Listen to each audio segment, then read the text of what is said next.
Afternoon, folks. Rod back again. Just thought I'd do another review. I haven't done one in a few days. Been having some uploading issues with my phone, and the internet's kind of slow here, so just like to try and do another one. I was asked to do this one, and I was planning on it anyway, but being that it was sort of nominated by the gun geek himself, him and I have a couple of these guns. I'm going to show it to you just briefly here in a minute. It's a hammer gun, 12 gauge, of course. This one does not have Damascus or twist barrels. It's fluid barrels. Very well made gun, and very underappreciated gun.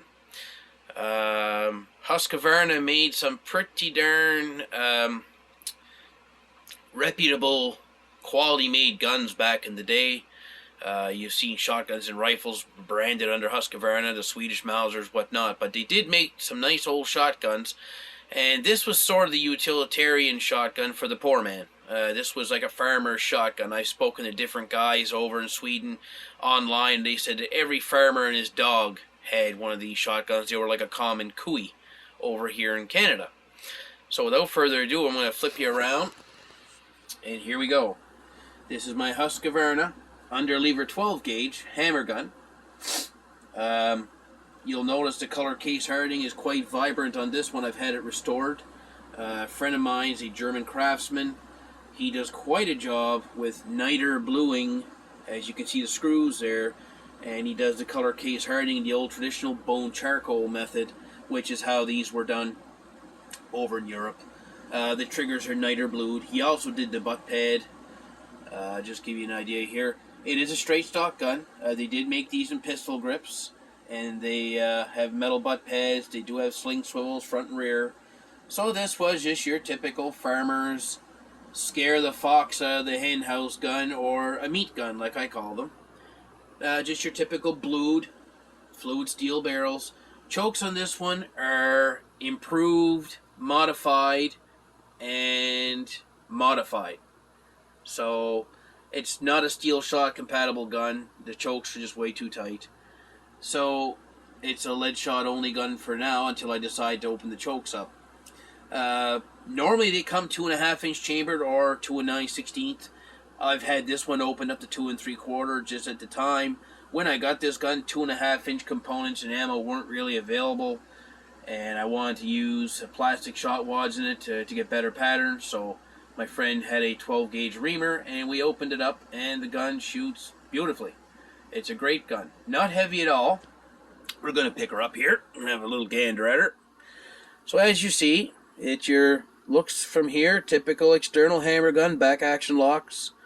Nice color case hardening there. And that is like a gloss lacquer that's baked onto here. That's how he does the finish on them. And we'll flip you around here, and you can look at the underside.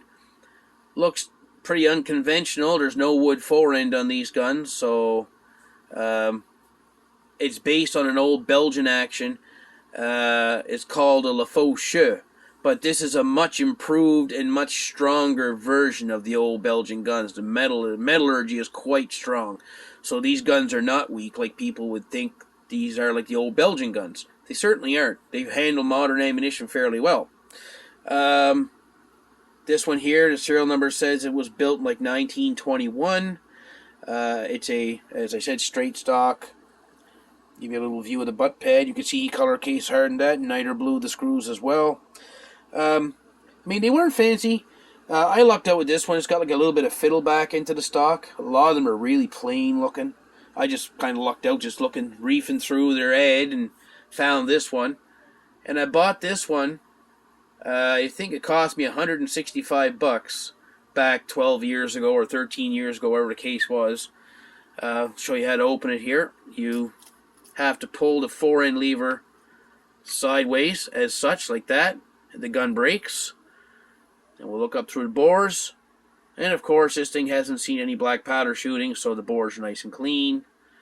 And there's a little view of the underside of the barrel lock. You'll see that little rotating T-block. That's what secures the barrels down. I keep it greased quite well in there. But overall, a well-made gun.